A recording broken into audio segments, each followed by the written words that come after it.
Estamos iniciando mais um programa Nosso Direito, que tem a proposta de debater temas de interesse da nossa sociedade. O programa Nosso Direito é produzido pela TV Uniara, em parceria com o curso de Direito da Uniara, e vai ao ar no canal 55 da TV Aberta. Hoje temos aqui a grata satisfação de receber a ilustre visita do auditor fiscal, vice-presidente da Anfip. Depois vou pedir para o Dr. Floriano dizer o que é a Anfip. Senhor Floriano Martins de Sá Neto. Seja muito bem-vindo. Obrigado pela presença, por esse espaço, sempre muito importante para a gente falar para a sociedade e especificamente para o público dos alunos do direito. Começa falando um pouquinho para a gente sobre essa Associação Nacional. Nós temos na estrutura de governo uma categoria de Estado, chamados são os auditores fiscais, que cuidam de toda a arrecadação dos tributos e das contribuições sociais, incluindo também a fiscalização dos regimes próprios de previdência e a previdência complementar. Então, o senhor veja que nós estamos falando de praticamente 100% da arrecadação do governo federal que está a cargo dessa categoria. Na área previdenciária, e assim, eu acho que na nossa conversa hoje nós vamos falar um pouquinho mais sobre isso, comentando um pouquinho sobre essa possível proposta de reforma da Previdência que o governo pretende encaminhar nos próximos dias. O Dr. Floriano está visitando Araraquara, que vai participar do seminário sobre a reforma da Previdência, dentre outros assuntos, vamos falar de corrupção também. Especificamente, ele fará uma palestra sobre desmistificando o déficit da Previdência Social. Dr. Floriano, como é possível?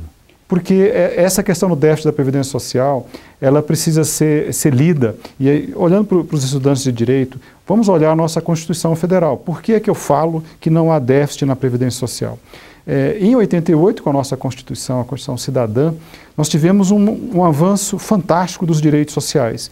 E no que se refere à Seguridade Social, ela foi incluída pela primeira vez numa Constituição brasileira. A Seguridade Social, que naquela época, em 88, foi uma novidade no Brasil, mas no mundo civilizado é uma conquista da sociedade contemporânea. Então nós temos hoje um modelo de Seguridade Social no Brasil, que ele se espelha na Alemanha, na França, nas melhores experiências mundiais. E esse modelo, e aí a gente começa a falar um pouquinho sobre a questão do déficit previdenciário, esse modelo ele está no capítulo 194 da Constituição Federal, tratado enquanto a arrecadação. No 201 nós continuamos falando sobre esse modelo, que funciona da seguinte forma. Nós temos um capítulo à parte tratando das políticas da Seguridade Social, mais especificamente, sendo bem direto, nós temos aí um orçamento da Seguridade Social pensado de maneira a custear as despesas da Previdência, da Assistência e da Saúde. Então, o Constituinte de 88, ele introduziu essa garantia constitucional desses três grandes direitos, três grandes políticas e, ao mesmo tempo, criou um orçamento à parte para financiar essas despesas. A nossa palestra fala como é que funciona essa sistemática. Você tem, no orçamento da Seguridade Social, mais de uma fonte de financiamento. Até 1988, nós só tínhamos uma única fonte, que é a fonte que existe até hoje, que é aquela que é descontada do contra-cheque de qualquer trabalhador brasileiro, que é o INSS, aquela que os empresários pagam, aquela que os contribuintes rurais pagam, ou seja, que financia o sistema geral de previdência social. É a única, era até 88 uma única fonte. Depois de 88 nós tivemos, como o sistema ia ser aumentado, o sistema ia ser universalizado, nós tivemos o acréscimo de outras fontes. E aí que começa a nossa discussão. Quando se fala em déficit da Previdência Social, a conta funciona da seguinte forma: se pega uma única fonte de receita e se compara com a despesa com os benefícios previdenciários. Quando o correto seria pegar as três fontes maiores de financiamento, são mais de três fontes, e comparar com o que se gasta na Seguridade Social. Porque essa política de Seguridade Social, ela funciona dessa forma. A saúde é para todo brasileiro, inclusive quem não é brasileiro, mas que por aqui ande, ele estará coberto pela saúde pública. É dever do Estado brasileiro. Aí eu tenho a assistência social, que é uma política focada naqueles que precisam, naqueles que não têm condições de ter subsistência, e eu tenho a Previdência, que é uma política que é direito de quem contribui. Isso é importante, é uma mudança importante. Há que se contribuir para se ter direito à Previdência Social. As outras não. As outras são políticas universais. Então, essa conta, ela é feita dessa forma. O déficit existe quando se pega uma única fonte, que é a folha de salários, e se compara apenas com uma única despesa, que no caso é o INSS, a despesa com a aposentadoria dos trabalhadores do regime geral. Agora, o senhor elencou 3 elementos bastante importantes, porque há normalmente, vamos dizer uma confusão, mas um entendimento que tudo é previdência social. A assistência social e a saúde, tudo é previdência. E na verdade não são. Agora, a própria saúde e a própria assistência têm fontes próprias também. É isso que a gente tem que entender, né? Até 88, nós só tínhamos a Previdência Social que tinha recursos definidos apartados do orçamento fiscal. Então, a Previdência, até 88, o pessoal mais antigo vai se lembrar que nós tínhamos a assistência médica apenas para quem era beneficiário da Previdência Social. Há que se ter a carteirinha, que se teria que ter a carteirinha do INAMPS para ser atendido pela saúde pública. E a assistência social era uma dádiva que era dada nessas situações, também custeada pela Previdência Social. Então essa ideia, ela efetivamente existiu até 88. Em 88, não. Se determinou que as 3 políticas seriam integradas, porque o cidadão é o mesmo. O cidadão, ora, ele pode estar num posto de saúde, ora, ele pode estar numa situação de necessidade de ser atendido por uma indigência, algum problema desse tipo, e ora, que é o que a gente acredita que é o mais preponderante em termos de gasto, que é a Previdência Social, ele ter o direito reconhecido depois de 35 anos de trabalho, ou da aposentadoria por tempo de contribuição, ou algo parecido. Então, realmente esse sentimento ele persiste, ainda continua persistindo de ser uma coisa única. Os governos de plantão, não é só esse que está, mas todos os outros, costumam usar de uma coisa que é ruim, porque faz uma propaganda negativa para a Previdência Social, e hoje, de cada 10 brasileiros, apenas 6 contribuem para a Previdência Social. Nós temos aí um número muito grande de pessoas que não vão se aposentar. Isso é importante a gente aproveitar aqui, os estudantes de direito principalmente, para orientarem as pessoas, né, que quem exerce atividade remunerada, regular, é claro, ele precisa contribuir para a Previdência Social, ele é um contribuinte obrigatório. Okay? Então, basicamente, essas fontes hoje, elas são e foram ao longo desses anos todos, de 88 para cá, e a Anfip, ela vem acompanhando desde 1991 com a regulamentação das leis, e nós temos comprovado ano após ano que, na realidade, sobram recursos na Seguridade Social. Essa é uma questão bastante interessante, porque me lembro muito bem de Dr. Adib Jatene discutindo demais a questão da saúde e buscando as verbas da CPMF que, historicamente, não é o nosso caso, mas talvez até nós vamos para o intervalo, daqui a pouquinho o senhor pode voltar a falar sobre isso, que acabaram nem sendo usados para a saúde, né? Vamos para um breve intervalo, mas já retornamos.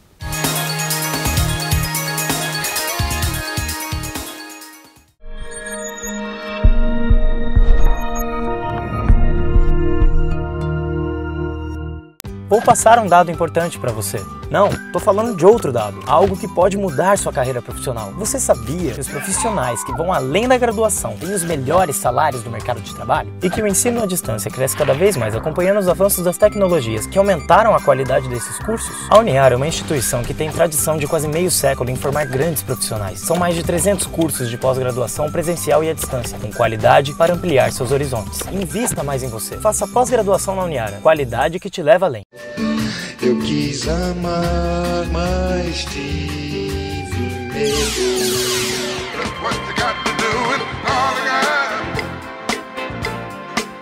Uniara FM.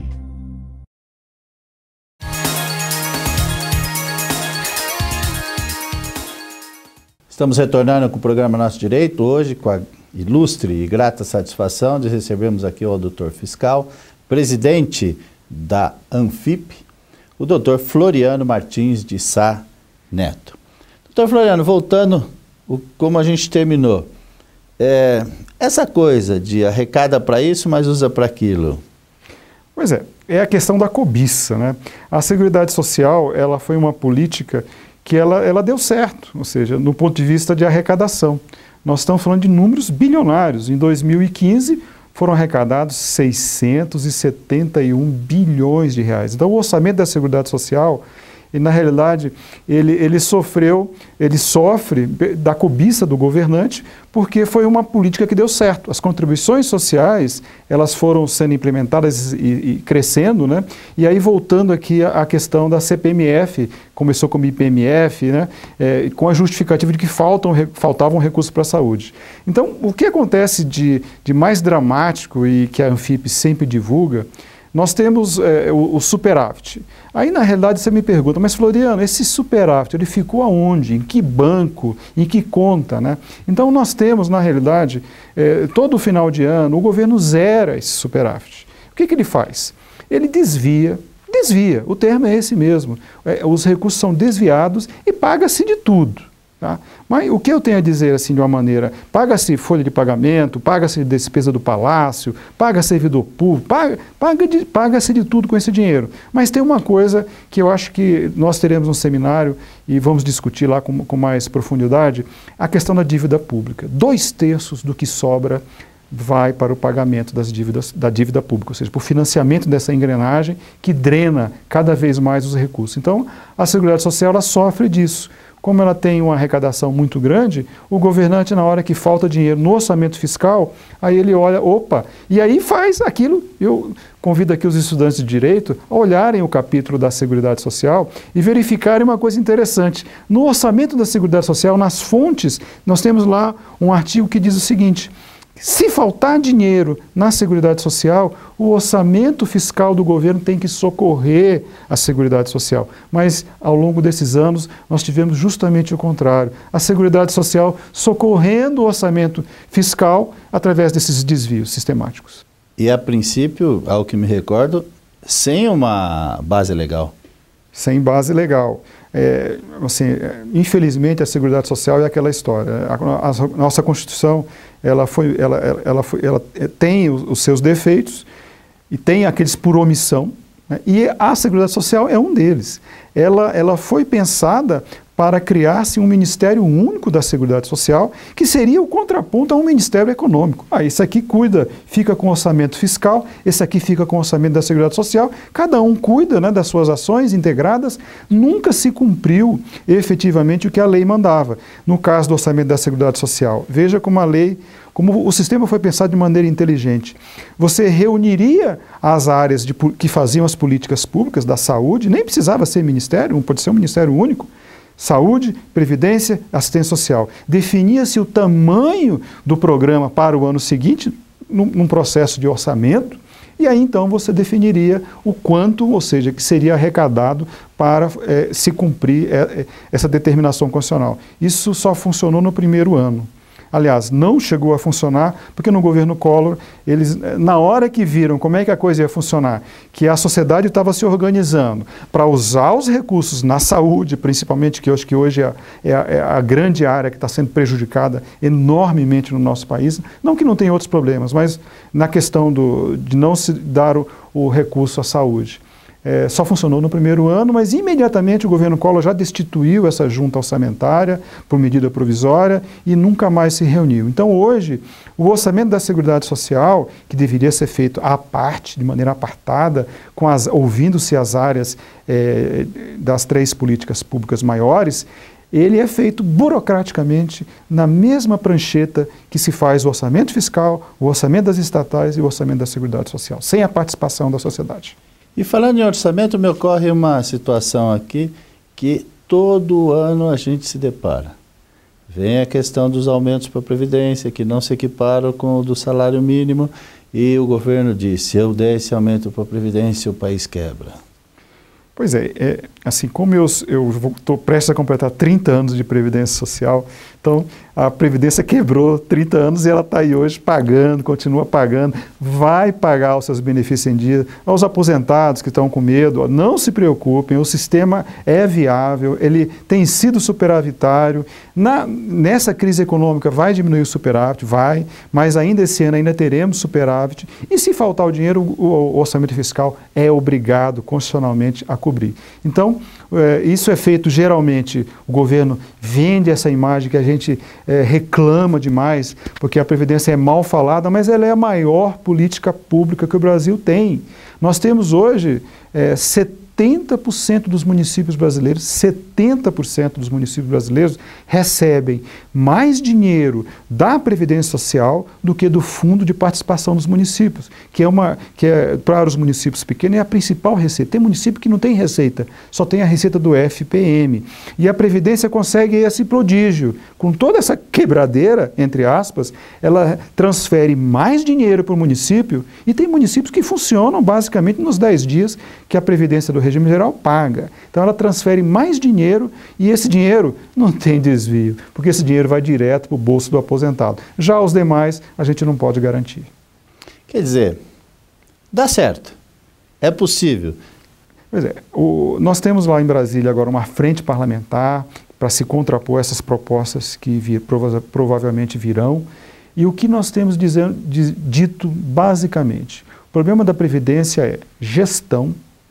A Previdência ela tem sido historicamente mal gerida, utilizada politicamente, sucateada.